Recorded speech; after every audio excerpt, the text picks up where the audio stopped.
بندہ سمجھتا ہے میں نماز پڑھنے نہیں جاتا، اور تو کون ہے نہ جانے والا، وہ بلاتا ہی نہیں ہے، تجھے توفیق سجدہ ہی نہیں دیتا ہے، تو کون ہے؟ تو بھاگتا ہوا جائے۔ یار کسی کو کارڈ آیا ہو کسی منسٹر کا تو وہ کئی لوگوں کو دکھاتا پھرتا ہے، آج کل تو وہ جو ہے وہ شیئر کر دیتے ہیں، جی مجھے فلاں نے بلایا ہے، تو لوگ جلیاں ڈالتے ہوئے جاتے ہیں، فلاں نے بلایا، تو رب نے بلایا ہو تو کوئی جائے نا، اور میاں تجھے اس نے پھر بلایا ہی نہیں۔ تیرے سے ناراضگی ایسی ہے کہ تیرے کانوں سے آواز تو ٹکرائی ہے لیکن تیری روح تک نہیں پہنچی، اس نے روک دیا ہے راستے میں۔ اللہ فرماتا ہے کہ ہم ان کے کانوں میں پردے ڈال دیتے ہیں، ان کی آنکھوں پہ پردے ڈال دیتے ہیں، ان کے دل پہ پردے ڈال دیتے ہیں۔ کوئی بندہ کہتا ہے میں نہیں پڑھتا، تو کون ہے نہ پڑھنے والا؟ وہ تمہیں بلاتا نہیں، اس قابل نہیں سمجھا گیا، کیونکہ تو نے اس کے حکموں سے منہ موڑا، اس کی فرما برداری کو چھوڑا، تو پھر اس نے بھی تجھے راندہ درگاہ کر دیا، اور بھٹکتا پھر سویر سے لے کر شام تک کس کس کو سلوٹ کرتا ہے، لیکن تجھے توفیق نہیں ہوگی اس کی حضور سجدہ ریزی کی۔ اگر کوئی نماز نہیں پڑھتا، کوئی سجدہ ریزیاں نہیں کرتا، اللہ کے حضور جھکنے کی اگر کسی کو عادت تھی تو وہ مت سمجھے کہ میں نہیں کرتا۔ اللہ اکبر، اس سے چھین لی جاتی ہے توفیق، چھین لی جاتی ہے توفیق۔ تو اللہ سے توفیق مانگو کہ اللہ ہم سے کبھی بھی اپنی توفیق نہ چھینے، ہمیشہ ہماری پیشانیوں کو سجدے نصیب کرے۔ وہ کہا اے ایمان والو اللہ سے ڈر جاؤ، اللہ اکبر، یعنی اس سے محبت کرتے ہو تو اس کی ناراضگی سے ڈر جاؤ، کہیں وہ روٹھ نہ جائے، وہ ناراض نہ ہو جائے۔ وَلْتَنْظُرْ نَفْسٌ مَا قَدَّمَتْ لِغَدٍ، ہر جان یہ دیکھے اس نے آنے والے کل کے لیے آگے کیا بھیجا۔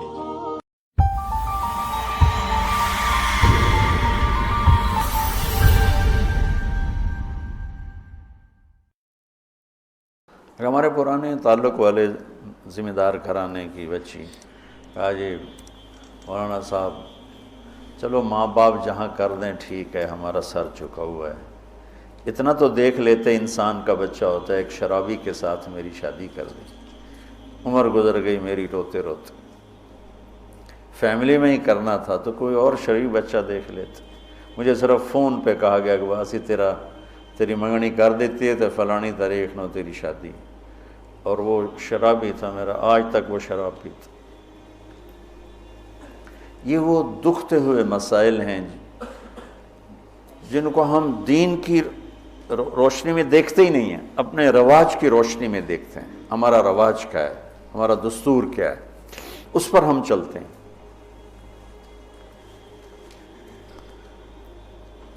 تو میرے نبی نے ہم عمر سے شادی کی، سودا، عمر سے بڑی سے شادی کی، خدیجہ، کم عمر سے شادی کی، باقی ساری بیگمات، خاص طور پہ حضرت عائشہ، مطلقہ سے شادی کی زینب، بیوہ سے شادی کی خدیجہ، حفصہ، کنواری سے شادی کی عائشہ رضی اللہ تعالیٰ عنہ، مالدار سے شادی کی خدیجہ، غریب سے شادی کی جویریہ، باندھی ہو کر آئی ہیں، ہمسر سے برابری میں شادی کی ام سلمہ، ام حبیبہ، اپنے خاندان میں شادی کی عائشہ، ام حبیبہ، ام سلمہ، یہ حفصہ، یہ قریش ہیں۔ خاندان سے باہر قوم میں شادی کی، جویریہ، میمونہ، قوم سے بھی باہر یہود میں شادی کی، صفیہ رضی اللہ تعالیٰ عنہا۔ یہ کتنی نسبتیں ایک عورت کی بن سکتی ہیں، ان سب میں میرے نبی نے شادی کی۔ اور آپ حیران ہوں گے، اپنی 3 بیٹیاں بنو امیہ کو دیں جن کے ساتھ جانی دشمنی، ابو العاص کو حضرت زینب، ابو العاص بن ربیع بن امیہ بن حرب، اور عثمان بن عفان بنو امیہ، تو پہلے حضرت رقیہ کا کیا، پھر ام کلثوم کا کیا، اور علی اپنے گھر کے تھے، خاندان کے تھے، تو ایک فاطمہ کا رشتہ ان کے ساتھ کیا۔ اور حضرت عثمان کے نکاح میں جب حضرت ام کلثوم کا بھی انتقال ہوا تو آپ نے فرمایا میری 100 بیٹیاں ہوتی اور اس طرح مرتی، 100 کی 100 عثمان کے نکاح میں دیتا۔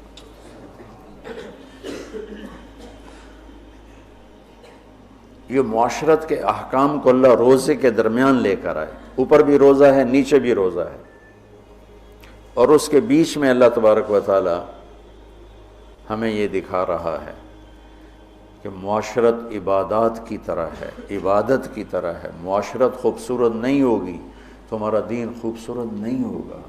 میں بیوی کو عزت نہیں دوں گا. دیکھو طنز کا بول ایسا جیسے کپڑے پھاڑ دینا، بے عزت کرنے کا بول ایسا جیسے کپڑے پھاڑ دینا. اور میں کتنا ہی پاگل ہو جاؤں غصے میں اپنا کرتا خود نہیں پھاڑتا ہوں. میں کسی کا کرتا تو پھاڑوں گا، اپنا نہیں پھاڑوں گا. تو میری بیوی میرا لباس ہے، مجھے غصہ چڑھا ہوا ہے، مجھے گلہ آیا ہوا ہے، تو میں لباس پہ ہاتھ نہیں ڈالوں گا. یہ میں کیا کہہ رہا ہوں کہ میں بیوی کی دل شکنی نہیں کروں گا. بیوی خامند کی دل شکنی نہیں کرے گی، برداشت کریں گے، تب جا کر یہ رشتہ خوبصورت ہوگا.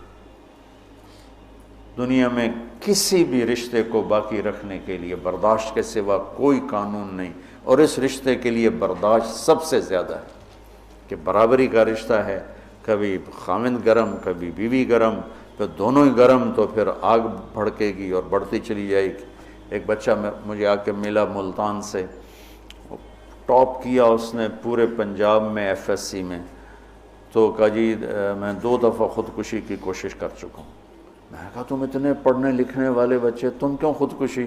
کہا جی میرے ماں باپ دونوں آپس میں اتنا لڑتے ہیں کہ ان کی لڑائی سے بددل ہو کر میں نے 2 دفعہ خودکشی کی کوشش کی.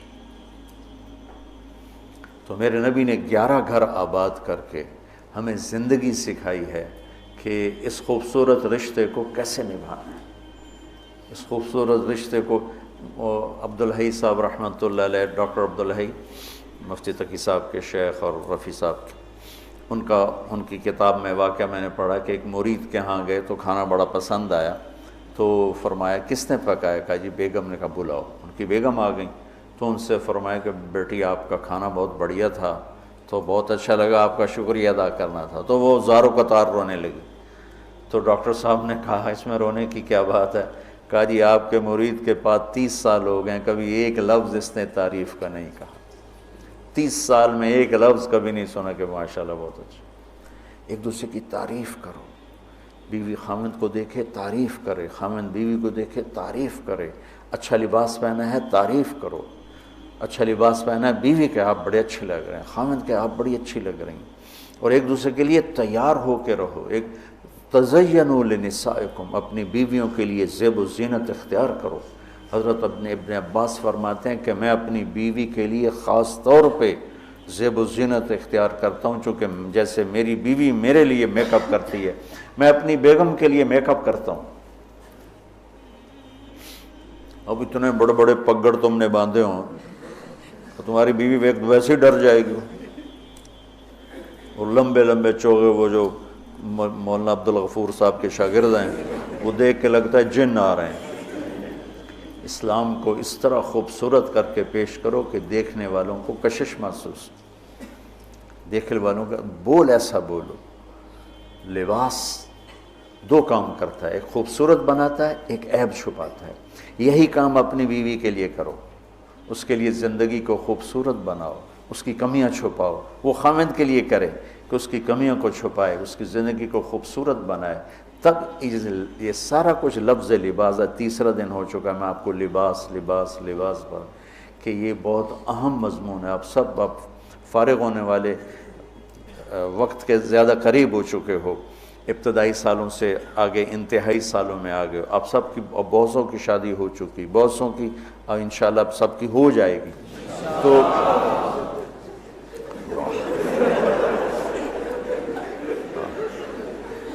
مولویوں نے شوق چڑھے ہے شادی.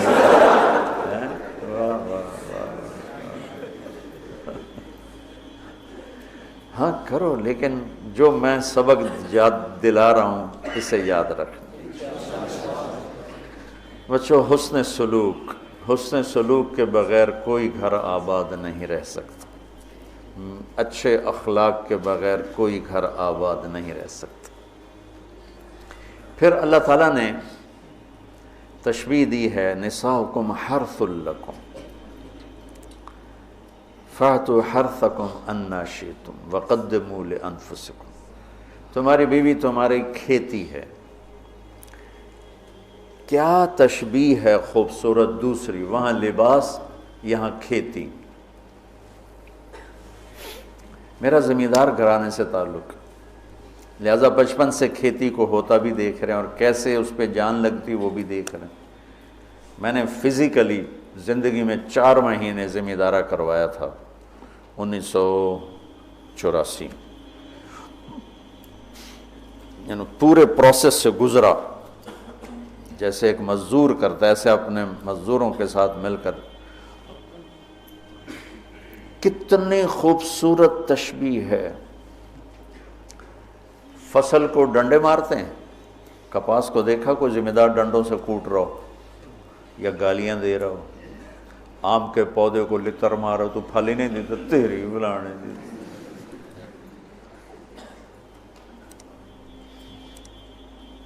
کنو پہ پھل نہیں لگا تو ڈنڈا اٹھا کے چلا رہا ہو۔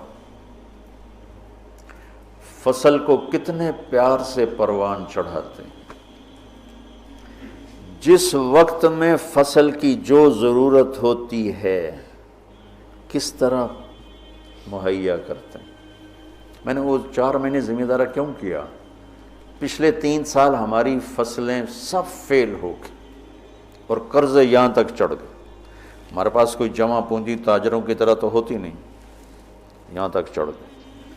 تو میں نے چھٹی لی رائمنڈ سے 4 مہینے اور اپنا ذمہ دارہ خود سنبھالا، کہ مجھے ڈر لگا کہ اگر اس دفعہ بھی ہماری فصل نہ ہوئی تو پھر زمین بیچ کے قرضہ دینا پڑے گا۔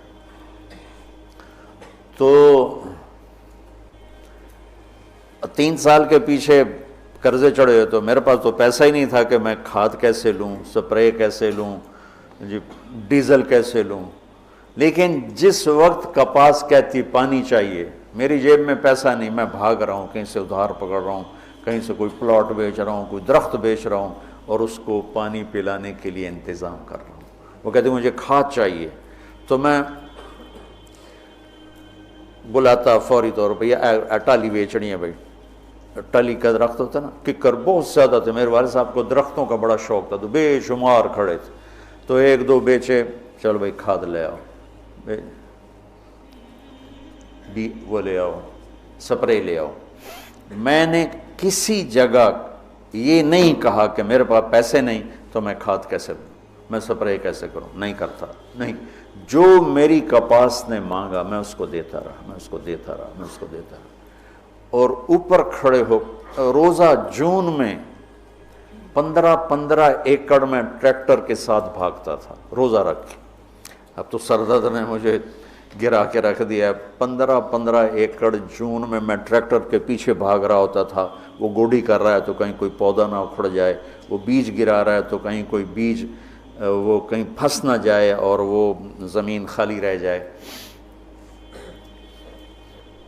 جتنی ایک کھیتی کی محنت ہے اس کا 100واں حصہ بیوی کے ساتھ اخلاق بنا لو تو آپ کی فصل برابر ہو جائے۔ نساؤکم حرث لکم، اگر درخت نے پھل نہیں دیا تو میں کٹواتا نہیں ہوں، میں اس کا علاج کرتا ہوں، میں اس کا مرض ڈھونڈتا ہوں۔ پچھلے سال ایک آم کا پودا پھل نہیں دے رہا تھا تو مجھے تو اب اتنی سمجھ نہیں، تو میں نے اپنے دوست کو بلایا، میں نے کہا یار ذرا اس کو دیکھو، اس کو کیا مسئلہ ہے، یہ پھل نہیں دے رہا ہے۔ تو اس نے اس کا علاج بتایا کہ اس کا یہ کریں، یہ کریں، یہ کریں۔ تو پھل نہیں دیتی تو میں پریشان ہوتا ہوں اور میں اس کی خدمت کرتا ہوں، خدمت بڑھاتا ہوں۔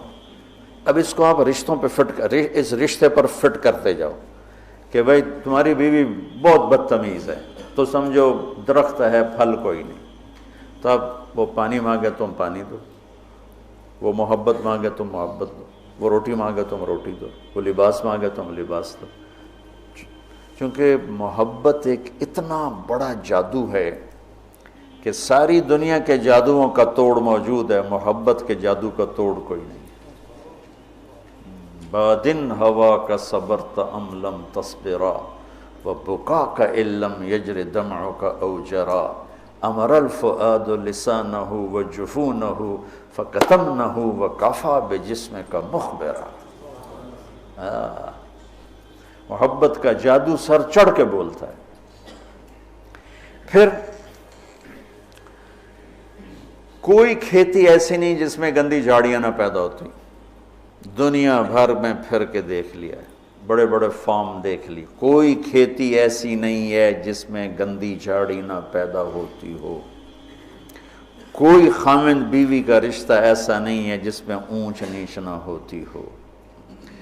ہم فصل کو بچاتے ہیں اور گندی جھاڑیوں کو نکالتے ہیں، اور گندی جھاڑیاں خود پیدا ہوتی ہیں اور فصل کو پیدا کرنا پڑتا ہے. بد اخلاقی خود آئے گی، اخلاق کو بنانا پڑے گا. غصہ خود آئے گا، ضبط کو بنانا پڑے گا.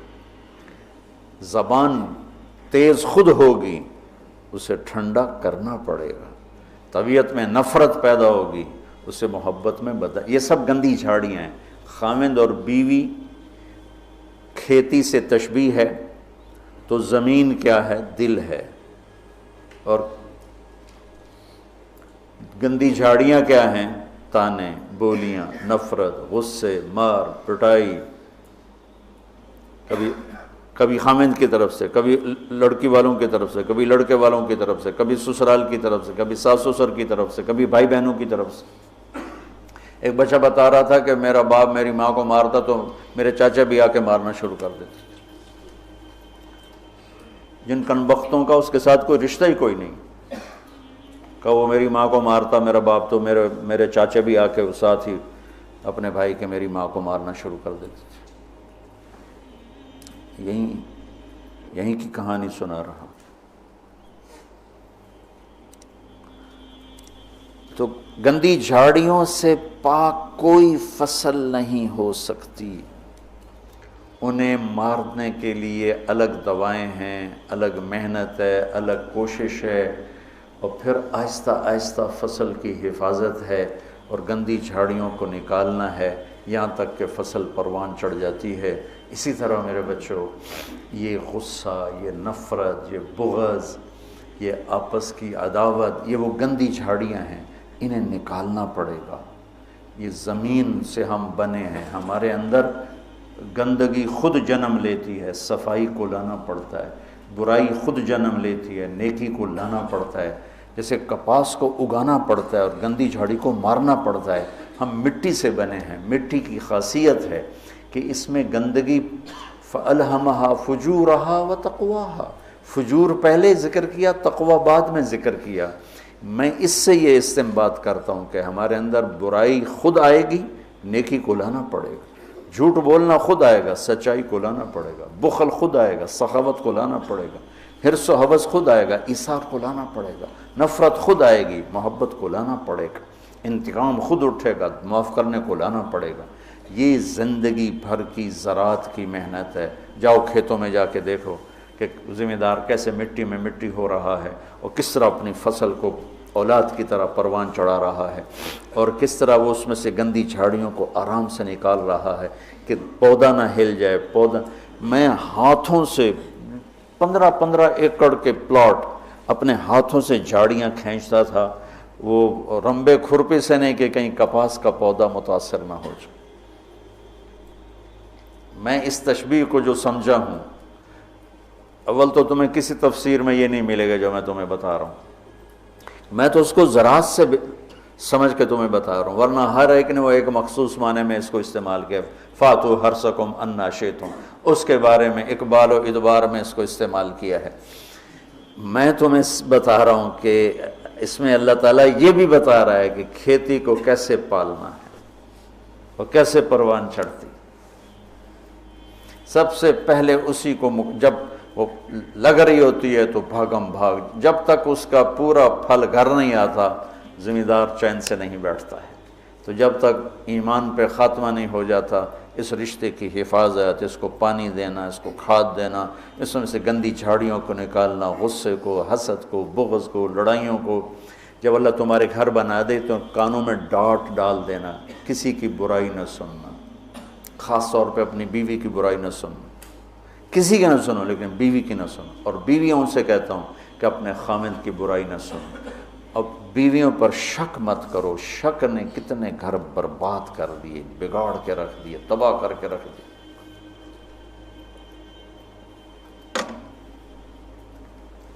اعتماد کرو. نکاح کا ایک مطلب ہے عورت پر مرد کا اعتماد کرنا. اب یہ موبائل کا زمانہ ہے، بیویاں خامدوں کو موبائل ڈھونڈ رہی ہوتی ہیں اور خامد بیویوں کو موبائل ڈھونڈ رہے ہوتے ہیں کہ کتنے میسج کیتا، کتوں میسج آیا. یہ ایسی بدتمیزی، بد اخلاقی، یہ زندگی کے ماتھے پر بہت گندا بدنما داغ ہے. میں قربان جاؤں اپنے نبی کی جو حضرت عائشہ پہ تہمت لگی، کوئی ایسے نہیں لگی، بہت بڑی حکمتیں تھی پیچھے، اور سارا ماحول متاثر ہو چکا ہے، وحی بند ہے، اور میرے نبی کہہ رہے ہیں عائشہ کوئی غلطی ہوئی ہے تو توبہ کر رہے ہو، اللہ معاف کر دے گا. ذرا اپنے آپ کو یہاں خود اپنے آپ کو بٹھا کے سوچو. میں قربان جاؤں، کیا ظرف ہے میرے نبی کا، عائشہ کوئی غلطی ہوئی ہے تو توبہ کر اللہ معاف کر دے گا. یہ نہیں کہ غلطی بتا میں تمہیں ابھی طلاق دیتا ہوں، ابھی تیرا سر اتارتا ہوں. کتنی بچیاں شک کی بنیاد پہ ذبح کر دی. لڑکے شادیاں کر کے زنا کرتے ہیں اور بچی سے پر شک پڑ جائے تو اسے جان سے مار دیتے. لڑکا گناہ کرے، لڑکی کرے، دونوں ہی بشر ہیں، دونوں ہی انسان ہیں، اس سے بھی خطا ہو سکتی، اس سے بھی ہو سکتی. بیٹی سے خطا ہو جائے تو غیرت پہ زد پڑ گئی لہذا اسے ذبح کر دو، اور بیٹا شادیاں کر کے بھی منہ کالے کرتا رہے تو کوئی نہیں جی چھوڑ چک کرنا. یہ میرے ماحول کے آگ ہے جو بھڑک رہی ہے. کسی سے بھی خطا ہو سکتی، بشر ہے، یہ بھی بشر ہے، یہ بھی بشر. اور میرے نبی، میں قربان جاؤں، واہ یا رسول اللہ، واہ یا رسول اللہ، واہ یا رسول اللہ. عائشہ اگر کوئی کمی ہوئی ہے تو توبہ کر لے، اللہ معاف کر دے گا. اللہ اکبر. سوچو تو صحیح، اس سے زیادہ کوئی عورت کو کون عزت دے گا؟ کیا آپ نے ان کو ایک بشر سمجھ کے کہا ہوئی ہے کوئی کمی تو توبہ کر اللہ معاف کر دے، نہیں ہوئی تو اللہ تیری شان میں کچھ نہ کچھ ضرور تیری صفائی دے گا. اسی وقت پھر اللہ نے جبریل کو اتارا. کشاف والے کیا ہیں، جار اللہ، وہ کہتے ہیں کہ پورے قرآن میں اللہ اتنا غضبناک ہو کے نہیں بولا جتنا ان 11 آیات میں غضبناک ہو کے بولا. اتنا کفر کے خلاف بھی اللہ غصے میں نہیں بولا جتنا ان میں بولا ہے. اب شیخ رمزی جیسے ڈھونڈیں کہ وہ غصے والا اظہار کیا ہے، میں نے تو خالی پڑھا ہے، تو میں نے اس کو ڈھونڈنے کی کوشش بھی کی کہ بھئی وہ کیا چیز ہے جو یہاں ہے اور کفار کے، فرعون کے لیے بھی نہیں، حامان شداد کے لیے بھی نہیں، جو تہمت لگانے والوں کے خلاف اللہ تعالیٰ نے غیظ و غضب کے ساتھ بات کی. تمہاری اس سے زیادہ میں گھر کی مثال اور تمہیں کیا پیش کروں.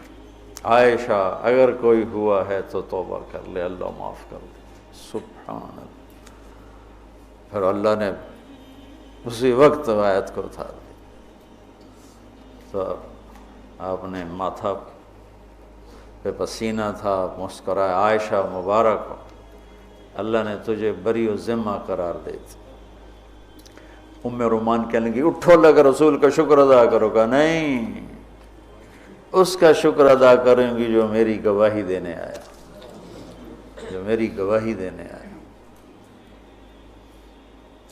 تو یہ گھر کی زندگی کے وہ مسائل ہیں بچوں جس میں پوری امت اس وقت مبتلا ہے، خاص طور پر میرا ملک بر صغیر. میں چاہتا ہوں تم سیرت مبارکہ سے اثر لو، اللہ کے واسطے قرآن سے جڑو، سیرت سے جڑو. میرے نبی نے کیا کیا؟ ہم صرف بزرگوں پہ اٹک جاتے ہیں، اکابر پہ اٹک جاتے ہیں، آگے نہیں جاتے ہیں. ہمارے اکابر ہمارا سرمایہ ہیں، ہمارے لیے عالم الہدا ہیں، روشنی کے مینار ہیں. ان سے استفادہ کے بغیر ہم جاہل ہیں، لیکن وہ بھی ہماری طرح انسان ہیں. نمونہ بننے کے لیے صرف میرے نبی کی ذات ہے، صرف میرے نبی کی ذات ہے، صرف میرے نبی کی ذات. سیرت سے جوڑو، قرآن سے جوڑو.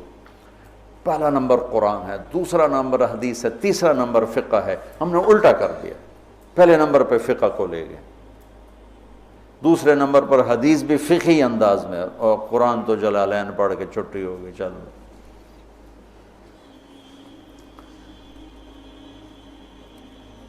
تو میں چاہتا ہوں دنیا سے جانے سے پہلے اللہ میرے ذریعے سے ایک ایسا طبقہ تیار کر دے جو قرآن سے جڑا ہوا، جو حدیث سے سیرت سے جڑا ہوا۔ ایک ہے فقہ الحدیث، فقہ السنہ، ایک ہے فقہ السیرہ۔ میں یہ چاہتا ہوں، فقہ السیرہ چاہتا ہوں۔ فقہ السنہ پہ تو بہت کام ہو چکا ہے، بخاری، مسلم، نسائی، ابو داؤد، یہ سب فقہ السنہ ہے۔ فقہ السیرہ کہ میرے نبی کی زندگی سے مجھے کیا روشنی ملتی ہے، وہ چاہتا ہوں۔ اللہ تعالیٰ مجھے بھی دے دے، اللہ آپ کو بھی دے دے۔ اللہم لک الحمد کما انت اہلہ، وصلی علی محمد کما انت اہلہ، وفعل بنا ما انت اہلہ، انک اہل التقوی و اہل المغفرہ۔ یا اللہ ہمیں قرآن سے جوڑ دے، یا اللہ ہمیں اپنے حبیب سے جوڑ دے، یا اللہ ہمیں سیرت سے جوڑ دے، یا اللہ ہمارا آئیڈیل اپنے نبی کو بنا دے، یا اللہ ہماری ہر ادا سنت میں ڈھال دے، یا اللہ ان بچوں کو قبول فرما، یا اللہ انہیں ہر جگہ جہاں یہ جائیں ہدایت کا ذریعہ بنا، ہدایت کا ذریعہ بنا، ہدایت کا ذریعہ بنا۔ یہ ہمارے شاخیں اور یہ ہمارا مرکز، اس سب کو اپنے فضل و کرم سے قبولیت کا شرف نصیب فرما۔ جتنے دوست شریک مجلس ہیں یا سن رہے ہیں اور ہاتھ اٹھائے ہوئے ہیں، یا اللہ سب سے راضی ہو جا، سب کی دنیا بھی بنا دے، سب کی آخرت بھی بنا دے۔ یا اللہ نہ ہم دنیا کے دکھ سہ سکتے ہیں نہ آخرت کے، ہمیں دنیا کے دکھوں سے بھی بچا، ہمیں آخرت کے دکھوں سے بھی بچا میرے مولا۔ نہ یہاں کا درد سہا جاتا ہے نہ وہاں کا، یہاں کے دردوں سے بچا، وہاں کے دردوں سے بچا میرے مولا۔ ہماری زندگی کا سب سے بہترین حصہ آخری بنا دے، ہمارے اعمال کا سب سے بہترین عمل آخری عمل بنا دے، اور جس دن تیری ملاقات ہو وہ دن ہماری زندگی کا سب سے خوبصورت دن بنا دے۔ یا اللہ تو ہمیں دیکھ کے خوش ہو جائے، ہم تجھے دیکھ کے خوش ہو جائیں۔ یا اللہ تو پوری امت پر آئے ہوئے مصیبتوں کے بادل ہٹا دے۔ یا اللہ پوری دنیا کے فرعونہ کو زیر و زبر فرما دے، پوری دنیا کے شداد، حامان، قارونوں کو عبرت کا نشان بنا دے، اور پوری دنیا کے انسانوں کے لیے یا اللہ اسلام کا دروازہ کھول دے۔ یا اللہ ہمارے ملک کی حفاظت فرما، اسے فتنوں سے بچا، اندر باہر کے دشمنوں سے حفاظت فرما۔ یا اللہ تو ہماری بھی حفاظت فرما، ہماری نسلوں کی بھی حفاظت فرما۔ یا اللہ ہم سب سے راضی ہو جا، آمین۔